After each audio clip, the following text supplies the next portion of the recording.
58절까지 말씀입니다. 마태복음 13장 53절에서 58절까지 말씀. 우리 한 절씩 교독하시고 마지막 58절은 함께 합독하겠습니다. 53절입니다. 예수께서 이 모든 비유를 마치신 후에 그곳을 떠나서 고향으로 돌아가사 그들의 회당에서 가르치시니 그들이 놀라 이르되 이 사람의 이 지혜와 이런 능력이 어디서 났느냐? 이는 그 목수의 아들이 아니냐? 그 어머니는 마리아, 그 형제들은 야고보, 요셉, 시몬, 유다라 하지 않느냐? 그 누이들은 다 우리와 함께 있지 아니하냐? 그런즉 이 사람의 이 모든 것이 어디서 났느냐 하고 예수를 배척한지라. 예수께서 그들에게 말씀하시되 선지자가 자기 고향과 자기 집 외에서는 존경을 받지 않음이 없느니라 하시고 그들이 믿지 않음으로 말미암아 거기서 많은 능력을 행하지 아니하시니라. 아멘. 할렐루야. 몇 년 전에 탤런트 최수종 씨가 인터뷰한 그런 기사 내용을 읽은 적이 있습니다. 그 기사의 내용은 최수종 씨가 대조영을 촬영했을 때의 이야기를 중심으로 해서 쭉 인터뷰한 그런 내용이었는데요. 자신의 맡은 역할에 충실하기 위해서 무려 7개월 이상을 식단 조절해서요.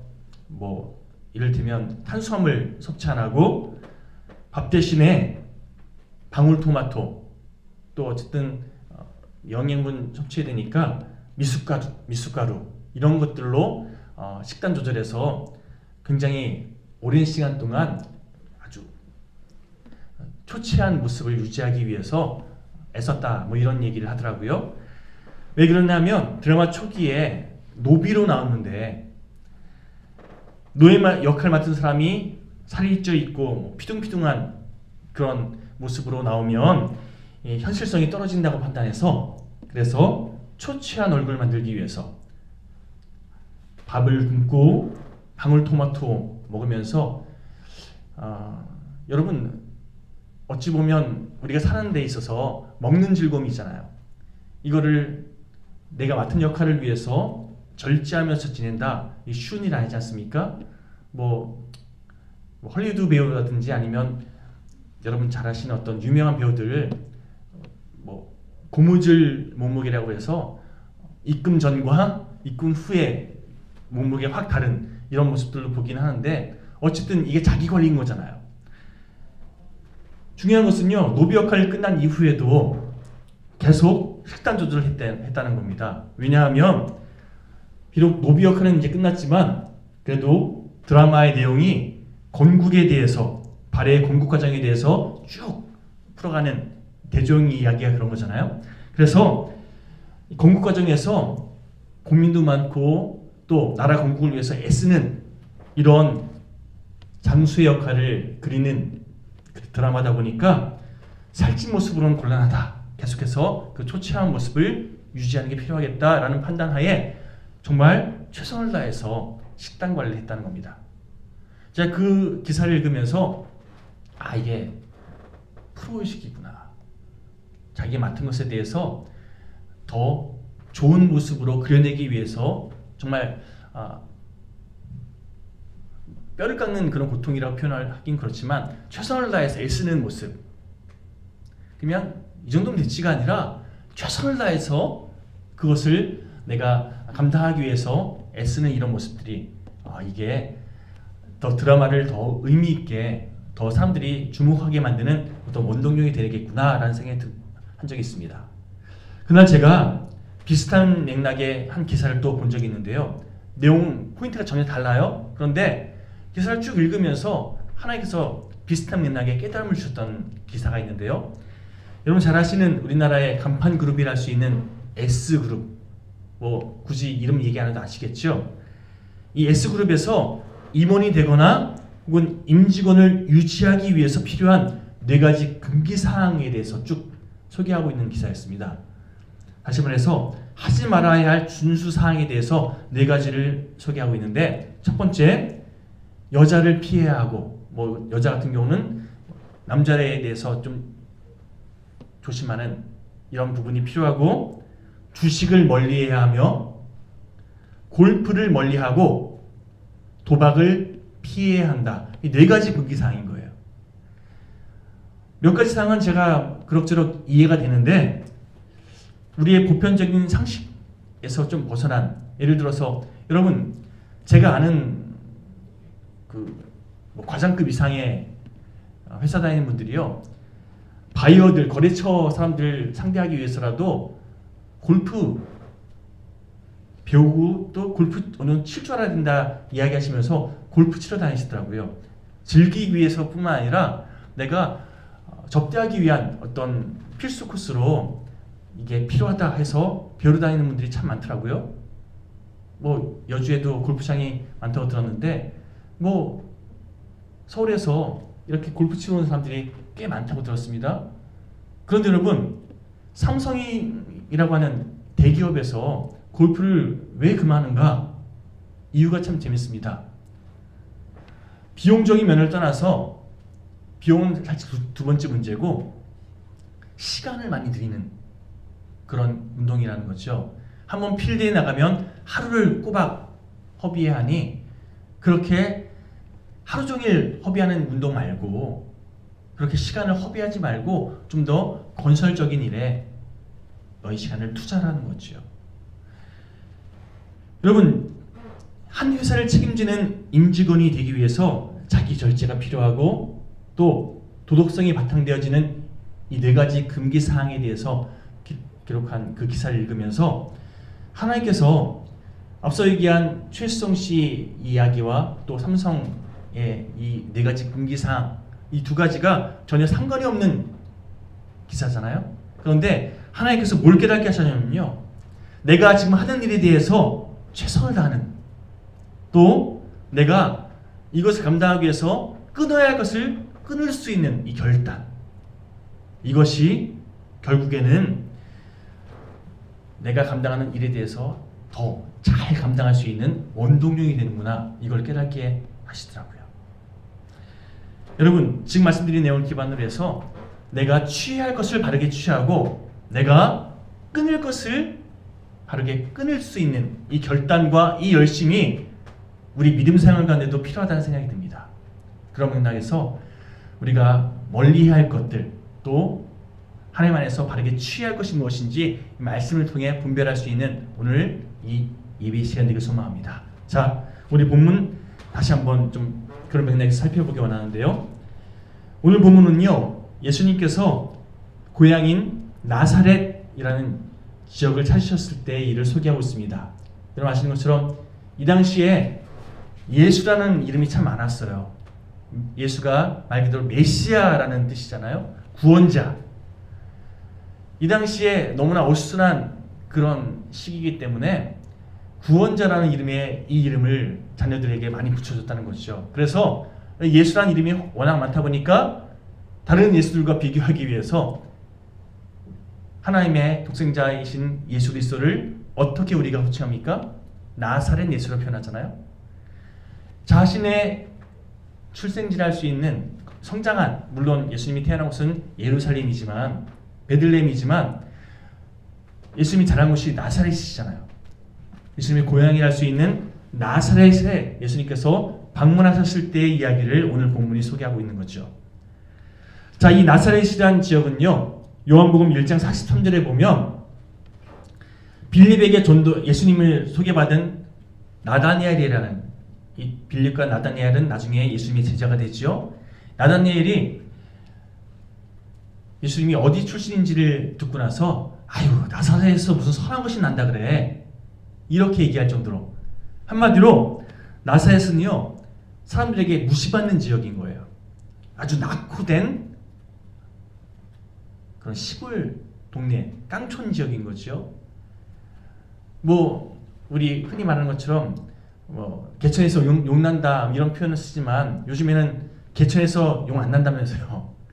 상황적으로 개천에서 용이 날 수 있는 그런 배경이 아니라면서요. 여러분, 나사렛 하면요 희망도 없고 소망도 없는 그런 깡촌이었다는 거예요. 그런 나사렛, 지리적으로 살펴보면요, 제가 고향이 춘천이잖아요. 뭐 저도 태어난 곳은 다른 곳이지만 거의 서울에서 이렇게 대학 다니기 전까지 또 지금 부모님이 사신 곳도 이 춘천이기 때문에 춘천이라는 지역에 대해서 제가 다른 분들에게 간단히 소개하자면 뭐 호반의 도시 뭐 이런 것들 쭉 얘기할 수 있지만 분지 지형을 또 설명드릴 수 있습니다. 분지의 어떤 특징이 뭔지 아시죠? 사면이 산으로 둘러싸여 있는. 자, 분지 지역의 이 특징상 외부로 잘 나가기 힘들고 또 외부에서 들어오기 힘든 이 고립성이 좀 있다 보니까요. 거기에 사는 사람들이 물론 다 그런 건 아니에요. 그런데 지역의 그런 특징이 영향을 줘서 그런지요. 상당히 보수적인 그런 사람들이 많아요. 저도 춘천에서 지내다가 서울 올라와서 서울 깍쟁이들과 함께 지내는데 제가 굉장히 보수적인 그런 가치관으로 살았구나 나중에 많이 깨닫게 되더라고요. 나사렛 역시 분지와 같은 지형이에요. 사면이 막 이렇게 뭔가 좀 둘러싸여 있는, 그러다 보니까 언덕으로 둘러싸여 있는 이 나사렛 지역에서 사는 사람들이 굉장히 보수적이고 폐쇄적인 그런 가치관과 그런 삶의 모습으로 참 많이 살고 있었다고 하더라고요. 그런 마을에 메시아 되시는 예수님께서 찾아가셨어요. 자, 그런 주님을 맞이한 나사렛 지역 사람들이 어떻게 반응하고 있는지 우리 본문 13장 58절 말씀을 제가 다시 한번 읽어드리겠습니다. 그들이 믿지 않음으로 말미암아. 이분이 메시아라는 것을 믿지 않았다는 거예요. 그리고 그 다음에 뭐라고 기록되는지 보십시오. 거기서 많은 능력을 행하지 아니하시니라. 한마디로 그들이 믿지 않음으로 말미암아 아무런 일도 일어나지 않았다는 겁니다. 나사렛 사람들이 편견을 가지고 자신들의 어떤 딱 막혀있는 그런 생각으로 자신들의 기준으로 예수님을 바라보니까 결국 하나님의 은혜를 다 놓쳐버리는, 하나님께서 허락하신 메시아의 그 놀라운 깨우침들을, 그 말씀들을 아멘으로 받아들이지 못하고 튕겨내면서 결국에는 하나님의 은혜를 다 놓치는 이런 안타까운 선택들이 일어났다는 겁니다. 놀라운 사실은요, 우리 삶 가운데도 이런 일들이 참 많이 벌어져요. 내 기준 붙잡고 내 경험, 내 가치관, 혹은 우리가 붙잡고 있는 어떤 전통, 이런 것들 때문에 막상 하나님께서 우리에게 허락하시는 은혜를 오히려 튕겨내는, 거부하는 그런 경우들이 의외로 많더라는 거죠. 편견, 잘못된 자의식, 이것이 하나님의 은혜를 걷어차버리는 이런 경우들이 우리 삶 가운데 있지 않을 수 있도록 언제나 하나님께서 허락하시는 참 복된 은혜를 누리며 살아가는 이런 저 여러분 모두가 될 수 있도록 오늘 본문 말씀을 통해서 우리가 버릴 것이 무엇인지 또 취할 것이 무엇인지 분별하는 그런 시간이 되었으면 좋겠습니다.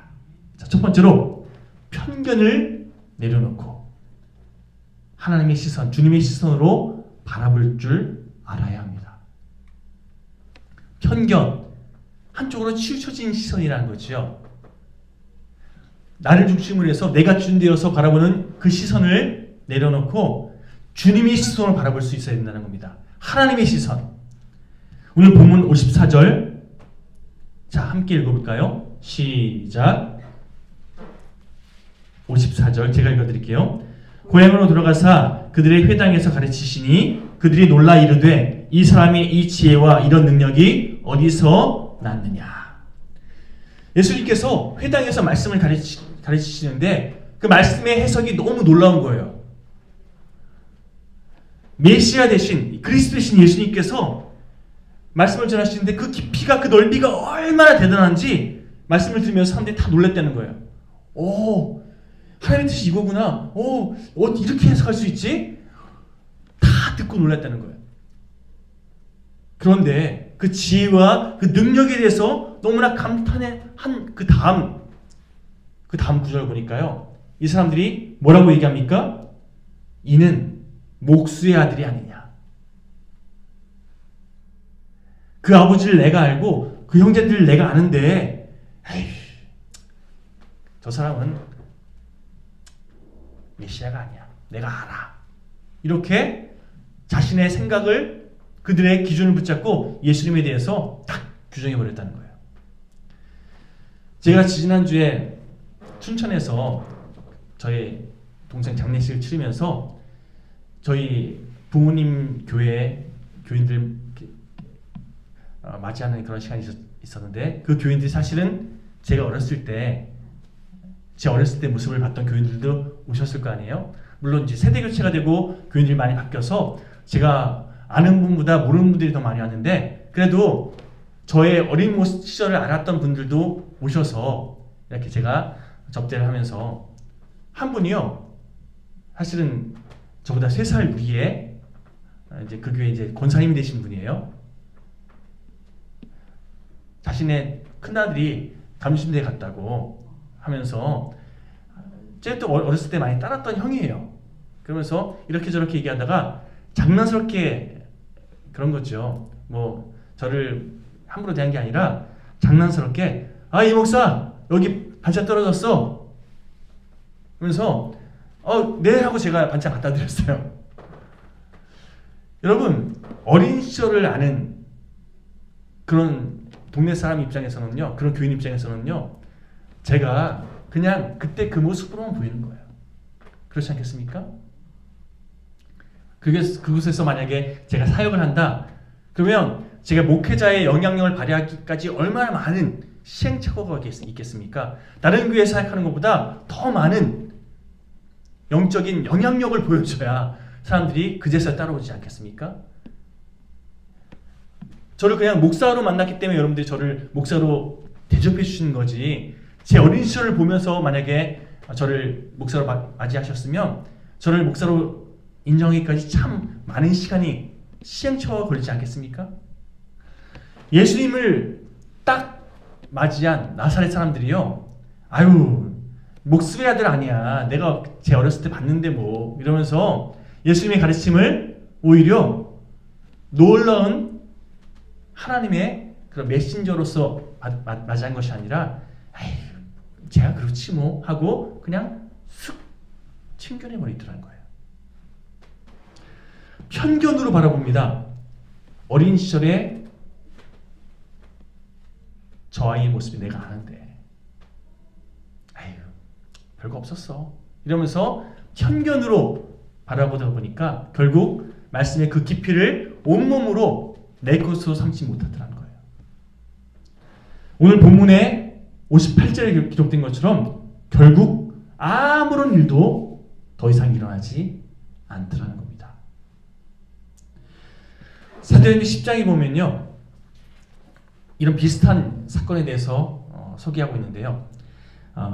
교회의 반석이요 또 예루살렘 교회의 수장이었던 베드로가 하나님께서 명하시는 한 가지 명령에 대해서 자신의 기준, 또 그동안 교육받았던 이거 먹으면 안 돼, 이거 하면 안 돼 라고 율법적으로 배움받았던 그 기준에 입각해서 하나님의 명령을 거부하는 이런 사건을 소개합니다. 우리 한번 찾아볼까요? 사도행전 10장 9절에서 16절, 우리 함께 합독해 보겠습니다. 사도행전 10장 9절에서 16절, 좀 길지만 함께 읽어보겠습니다. 자, 9절에서 16절까지요. 9절입니다. 함께 봉독합니다. 시작. 이튿날 그들이 길을 가다가 그 성에 가까이 갔을 그때에 베드로가 기도하려고 지붕에 올라가니 그 시각은 제6시더라. 그가 시장하여 먹고자 하매 사람들이 준비할 때에 황홀한 중에 하늘이 열리며 한 그릇이 내려온 것을 보니 큰 보자기 같고 네 귀를 메어 땅에 들이었더라. 그 안에는 땅에 있는 각종 네 발 가진 짐승과 기는 것과 공중에 나는 것들이 있더라. 또 소리가 있으되 베드로야 일어나 잡아 먹으라 하거늘 베드로가 이르되 주여 그럴 수 없나이다. 속되고 깨끗하지 아니한 것을 내가 결코 먹지 아니하였나이다. 네, 또 두 번째 소리가 있으되 하나님께서 깨끗하게 하신 것을 내가 속되다 하지 말라 하더라. 이런 일이 3번 있은 후 그 그릇이 곧 하늘로 올려져 가니라. 아멘. 하나님께서 이거 너 먹어라 명하셨어요. 그런데 베드로가 어떻게 반응합니까? 아유, 이거 먹지 말라고 명하신 그런 음식들이에요. 그런 고기들이에요. 먹을 수 없습니다. 아유, 이거 먹을 수 없는 건데 왜 그러세요? 오히려 하나님 가르쳐요. 하나님께서 구약 시대에 먹지 말라고 명하신 어떤 음식들의 그 기준들은요, 그 당시에 그 시대상 속에서, 그 환경 속에서 이스라엘 백성들에게 필요한 어떤 조건이 있었기 때문에 금하신 것들이 있어요. 그런데 그런 음식 중에서 지금 우리가 취하는 음식이 뭐가 있을까요? 예를 들어 돼지고기. 이 당시에 하나님께서 돼지고기 먹지 말라고 명하신 음식 중에 하나였어요. 근데 지금은 돼지고기 우리나라 사람들이 아주 즐겨 먹는, 그렇죠? 대표적인 음식 아닙니까? 그 당시에는 돼지고기가 금방 상하는 그런 환경 속에서 뭐 어떤 의미에서 보면 이스라엘 백성들의 어떤 건강을 위해서 금하신 그런 조건도 있었을 거예요. 근데 상황이 바뀌고 환경이 바뀌면서 그 기준이 바뀌게 되는, 예전에는 하나님께 예배할 때 제사를 드려야 되는데 예수님께서 이 땅 가운데 십자가 보혈의 능력을, 은혜를 허락하신 이후부터는 우리가 예배드리면 하나님께 기도하고 직접 하나님께 간구하며 나갈 수 있는 그런 길이 열렸잖아요. 기준이 바뀌고 상황이 바뀌면 하나님의 뜻이 무엇인지 분별하면서 그 뜻에 순종하는 우리의 삶의 과정이 필요한데, 계속해서 옛 것만 추구하고 옛 기준만 그렇게 제시하는 이런 모습이 있다면 오히려 지금 나에게 말씀하시는 하나님의 뜻을 오히려 거부하고 외면하는 이런 잘못된 선택을 하게 될 수 있다는 거죠. 하나님께서 지금 나에게 무엇을 원하시고 그 뜻이 나에게 어떤 의미가 있는지, 이게 중요한 거라는 거죠. 여러분, 지금을 살고 있는 우리들 가운데서도요, 그래서 제가 어떤 훈련 받을 때, 선교팀에서 훈련 받을 때 지금 성령이 인도하신 대로 기도하실 분들 기도하시기 바랍니다. 이런 훈련 많이 받았어요. 함께 막 기도하는데 성령이 주신 마음대로 대표로 기도하시기 바랍니다. 뭐 이런 훈련을 받아서, 이 훈련이 없으니까 막 내가 기도하는 게 막 꺼려지고 막 조심스러워지는데, 어느 순간 성령님께서 기도하라는 마음을 주셔서 그 마음에 순종하는 이런 훈련을 계속 받고 나니까요, 때때로 하나님께서 말씀하실 때 내가 그 마음에 순종하게 되는, 또 그 마음대로 하나님께서 주시는 그 뜻대로 내가 행하게 되는, 이런 하나님께 인도함 받는, 성령의 인도하심에 순종하는 이런 훈련들이 되어지더라는 거죠. 때때로 교회가 어떤 일을 진행할 때 있어서 하나님께서 방향을 확 트실 때가 있어요. 그러면 하나님께서 왜 이런 과정들을 허락하시는지 바르게 분별하면서 믿음으로 순종하면 어떤 길이든지 아멘하며 갈 수 있는데, 아니에요, 우리가 처음에 결정한 건 이거예요 고집하면요, 결국 오히려 하나님의 뜻을 거역하는 방향을 향해서 나아가게 되는 경우들도 있더라는 거죠. 예수님이라면 어떻게 생각하실까? 지금 하나님께서 나에게 무엇을 원하고 계신가? 이건 내 뜻인가? 아니면 하나님의 뜻인가? 매 순간 그렇게 하나님과 교제하는 과정 속에서 하나님께 묻고 하나님의 뜻을 깨달으며 분별하며 살아가는 이 과정, 이 치열한 영적인 과정들이 저와 여러분 삶 가운데 있게 되길 소망합니다. 그럴 때 매 순간 하나님의 뜻대로 순종하는 믿음의 걸음을 걸어가게 되는 줄 믿습니다. 여러분, 어느 때든지 전통, 이게 나쁘다는 게 아니에요. 그 전통의 의미가 무엇인지를 깨닫고 그 의미에 맞게 순종하는 과정이 필요하지 않겠습니까? 하나님께서 우리에게 주신 기준이 있다면 그 기준이 나에게 무엇을 원하시는지 분별하며 순종하는 과정이 필요한 거예요. 어느 부대에서요, 뭐 예를 들면 경계 근무를 세우는 그런, 그래서 우리 최은수 집사님 아드님 같은 경우도 매일 밤마다 막 근무지에 가서 근무를 할 거예요. 경계 근무 쓸 거예요. 그런데 어느 부대에 가보니까 여기 왜 경계 근무 쓰게 하지? 이런 말 그대로 여기는 경계 근무할 필요가 없는데 싶은데 경계 근무하게 하는 그런 장소가 있었다는 거예요. 그래서 알고 보니까 예전에 바로 그 경계 근무 쓰는 그 앞에 탄약고 창고가 있었던 거예요. 탄약, 여러분 실탄은 굉장히 부대에서 군인들에게 아주 중요한 무기 아닙니까? 그래서 그 탄약을 지키기 위해서 거기에 경계 근무를 쓰는 이 일정이 있었는데 나중에 어느 순간 탄약고 위치를 바꿨어요. 그러면 여러분 여기 더 이상 경계 근무를 쓸 필요가 없는 거잖아요.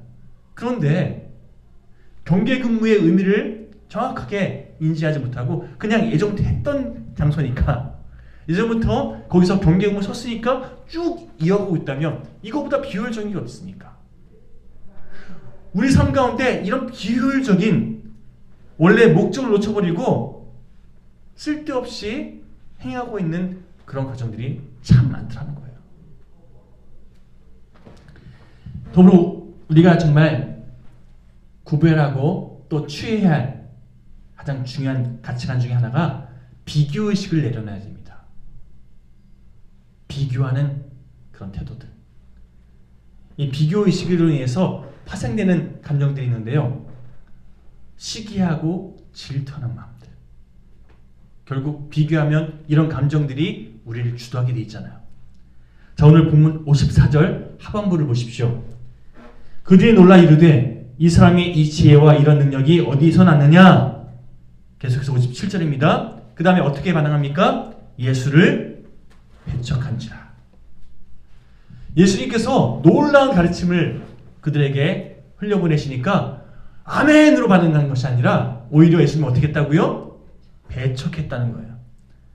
어린 시절에 내가 어린 시절 아는데 하면서 그 기준으로 예수님을 바라보다 보니까 오히려 예수님을 배척해버린 거예요.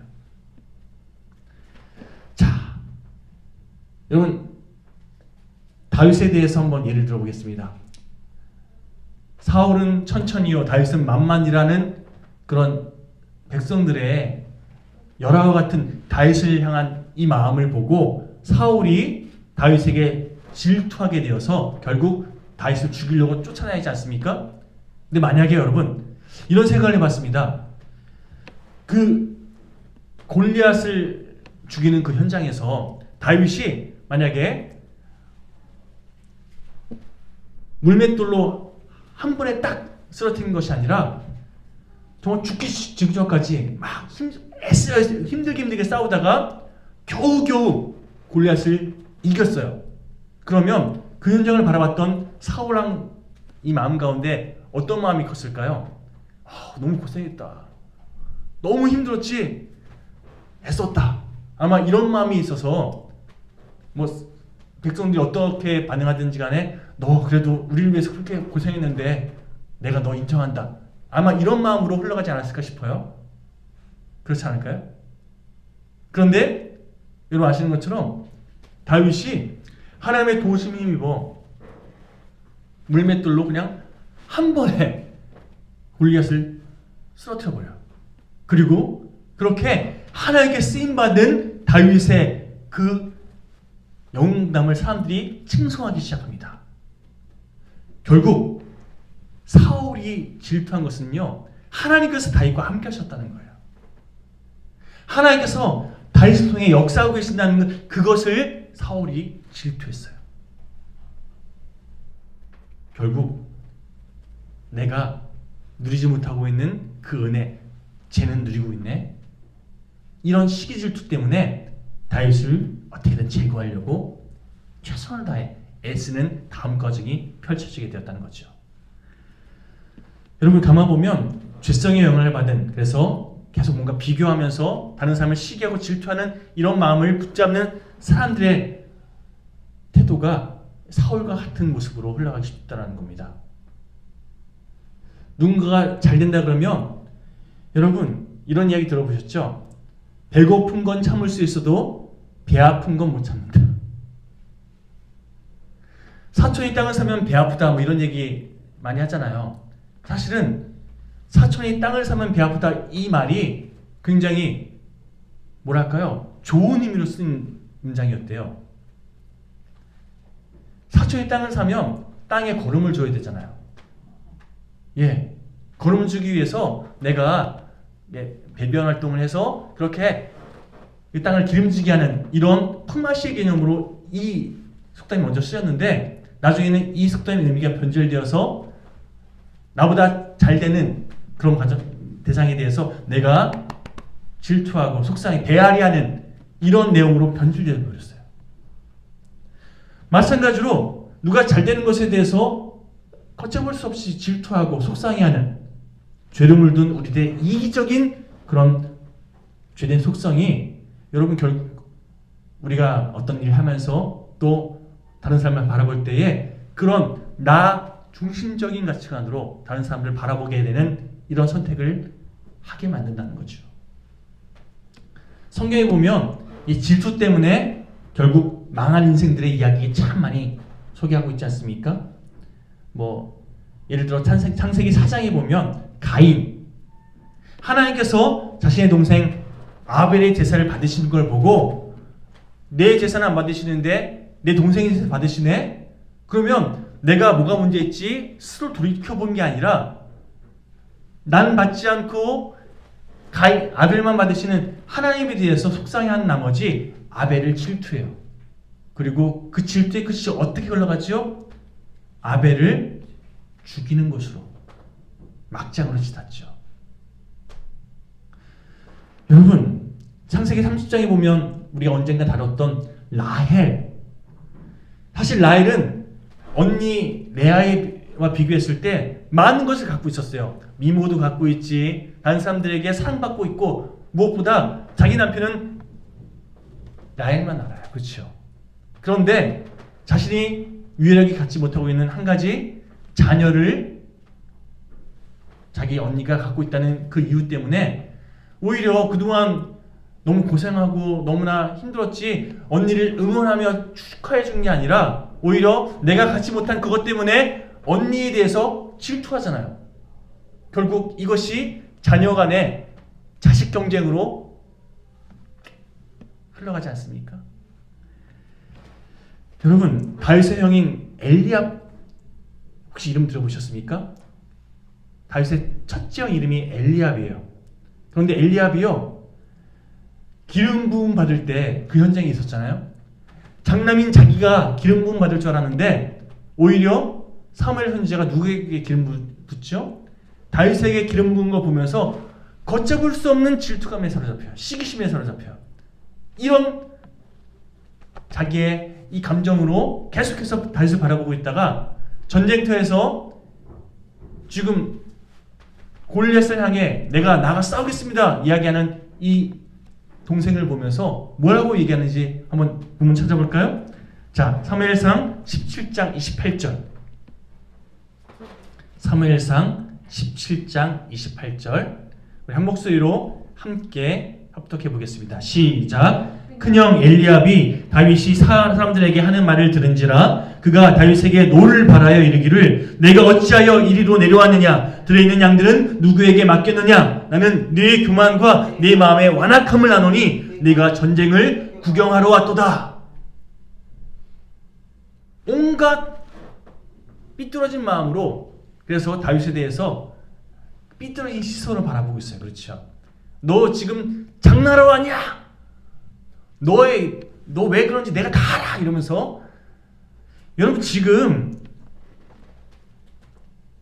얼마나 지금 엘리압이 마음이 불편한 상태에서 자기 동생을 바라보고 있는지 딱 이 구절을 보면 알 수 있죠. 내가 아무리 기분 상해 있고 그래서 심사가 뒤틀려 있어도 지금 다윗이 자기 막내 동생이 골리앗을 향해서 내가 싸우겠습니다. 나가면요 응원해 줘야죠. 그런데 거기다 대고 정말 이런 못된 이야기 하고 있습니다.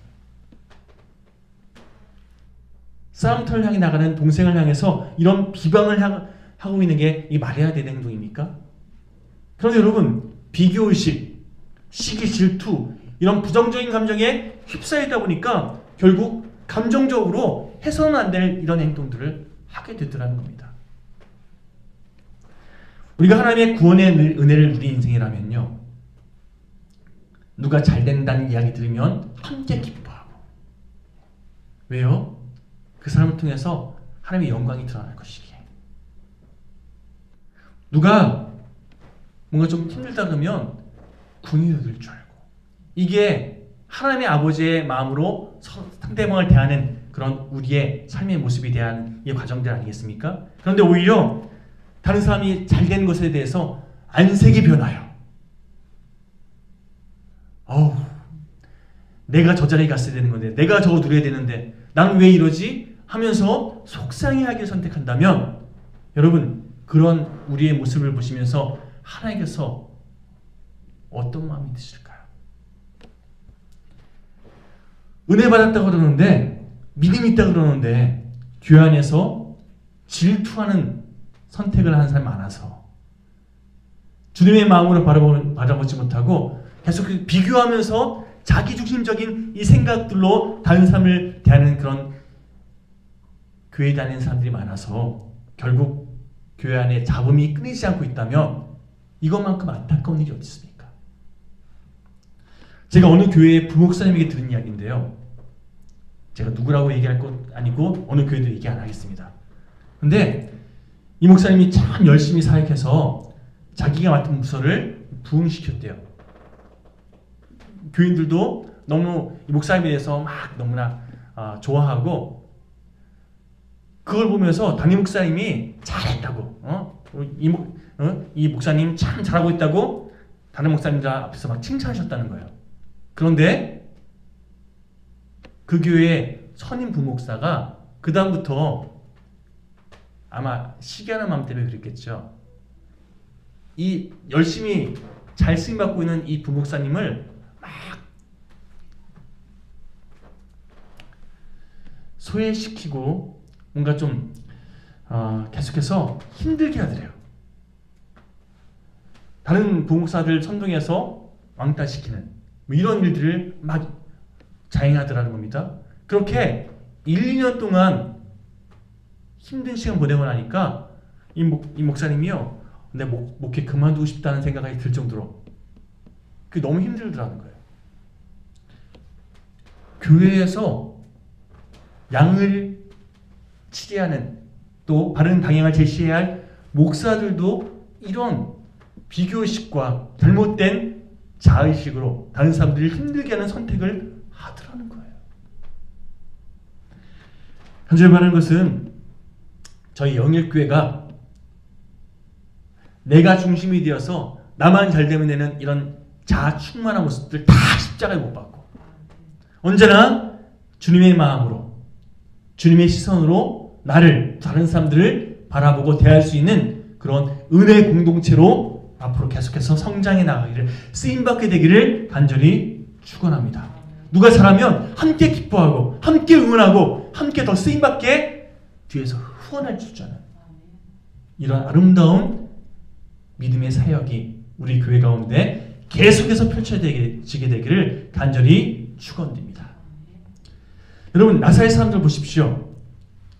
자기 생각으로, 편견으로, 또 비교의식으로 예수님을 거부하고 나니까요, 결국 그들 가운데 하나님께서 허락하신 은혜의 기회를 이후부터는 놓쳐버리게 돼요. 예수님께서 더 이상 거기서 기적을 베푸시지 아니하시니라. 더 이상 사역의 어떤 흐름을 중단하시니라. 이렇게 흘러가더라는 거죠. 앞서 언급한 다윗의 이야기를 마지막으로 여러분들에게 설명드리면서 말씀을 정리할까 합니다. 자, 골리앗을 향해 달려갈 때 자기 형이 말도 안 되는 이야기로 자기를 비난해요. 그럴 때 다윗이 형한테 어떻게 반응했는지 한번 주목해 볼 필요가 있습니다. 형 뭘 한다고 그래요? 내가 지금 하나님 붙잡고 하나님을 위해서 이렇게 하는 거예요. 형한테 얼마든지 같이 따질 수 있었어요. 그렇죠? 형에게 맞설 수 있는 이 상황 속에서 여러분 제가 사무엘상 17장 29절 30절 말씀을 한번 읽어드릴게요. 들어보십시오. 다윗이 이르되 내가 무엇을 하였나이까 어찌 이유가 없으리까 하고, 이게 형에게 하는 건데 형에게 막 따디시 얘기한 게 아니라 형에게 지금 내가 이렇게 하는 거 나를 위해서 하는 게 아니에요 형, 이런 정도 아마 얘기는 한 것 같아요. 그러면서 돌아서서 다른 사람을 향하여 전과 같이 말하매 백성이 전과 같이 대답하니라. 감정적으로 반응하지 않았다는 거예요. 전과 같이, 다시 말해서 평상심으로 이야기하고 평상심으로 반응했다는 거죠. 형이 뭘 알고 그러냐고 같이 싸우지 않고요. 엘리압에게 대들면서 감정적으로 반응하지 않고요. 싸워야 할 대상인 골리앗에게만 집중하는 이런 선택을 했다는 겁니다. 여러분, 싸워야 할 대상이 앞에 있는데 만약 같은 편끼리 싸우고 있으면 누가 좋은 겁니까? 적이 좋은 거잖아요. 우리가 신앙생활하면서 적에게 좋은 선택을 할 때가 참 많아요. 예를 들어서 우리의 대적되는 사람 마귀가 기뻐하는 선택을, 그런 처신을 할 때가 참 많다는 거죠. 교인들끼리 막 싸워요. 우리가 맞서서 한 마음으로 사단과 맞서 싸워야 되는데 사단의 권세와 하나님의 은혜를, 그 말씀을 붙잡고 맞서 싸워야 되는데 성도끼리 싸워요. 목사와 장로가 서로 알력 다툼하고요. 이 집사와 김 집사가 서로 감정 싸움하면서 사단과의 영적 전쟁에서 서로 오히려 사단에게 득이 되게 그렇게 처신하는 경우들이 의외로 많다는 겁니다. 더 적나라하게 말씀드리면요, 사단에게 도구로 쓰임받기를 선택하는 경우들이 있더라는 거지요. 하나님의 도구가 되어야 되는데 사단의 도구가 되고 있다? 이것만큼 안타까운 선택이 어디 있습니까? 여러분, 속 좁게 나라는 기준 안에서, 그 테두리 안에서 그렇게 감정적으로 또 비교의식으로 이렇게 살아가는 나 중심적인 이런 자아 충만한 모습들 십자가에 다 못 박으시고 언제나 주님의 마음으로, 그 넓은 마음으로 모든 것을 다 포용하고 품을 수 있는 그 넓은 사랑으로 우리가 믿음으로 하루하루 아름답게 살아가는 저희 모두가 되었으면 좋겠습니다. 여러분, 교회에서 혹시라도 감정적으로 누군가가 나를 아프게 하고 힘들게 할 때, 지금은 저희 영일교회 교회 교우들이요 서로가 다 좋잖아요, 그렇죠? 저희 교회처럼 이 정도면 괜찮은 교회다 라고 말할 수 있을 정도로 참 잘 지내고 있어요. 그런데 이후로 아마 사람들이 더 많아지고 또 이런저런 일들이 우리 가운데 찾아오게 될 텐데, 그러면 마냥 좋지는 않을 거예요. 그럴 때 그럴 수도 있지, 주님께서 우리를 그렇게 바라보시고 대하시던 것처럼 사랑으로, 주님의 그 넓은 마음으로 한번 품어주길 선택할 수 있는 그런 우리가 된다면 결국 사단이 우리를 공격하고 쓰러뜨리려 할 때 넘어지지 아니하고 승리하게 되는 줄 믿습니다. 주님 안에서 더욱 견고하게 하나님의 손과 발이 되어서 하나님의 뜻을 이루어가는 복된 공동체로 쓰임받게 되는 줄 믿습니다. 여러분, 교회라는 곳은요 원래 죄인들이 모여서 예수 그리스도의 분량으로 그렇게 가다듬어져 가는 곳이에요. 그러니 죄인들이 서로 자신의 죄성으로 반응하다 보니까 문제가 일어날 수밖에 없는 곳이에요. 우리가 그것을 이해하고 교회 다니면서 외절해가 아니라 아직 영적으로 부족한, 아직 영적으로 작은 저 사람을 내가 주님의 사랑으로 품어주길 선택할 때 교회는요 하나님의 은혜가 더 풍성하게 그런 나를 통해서 흘러가게 되는 아름다운 일들을 누리게 될 줄 믿습니다.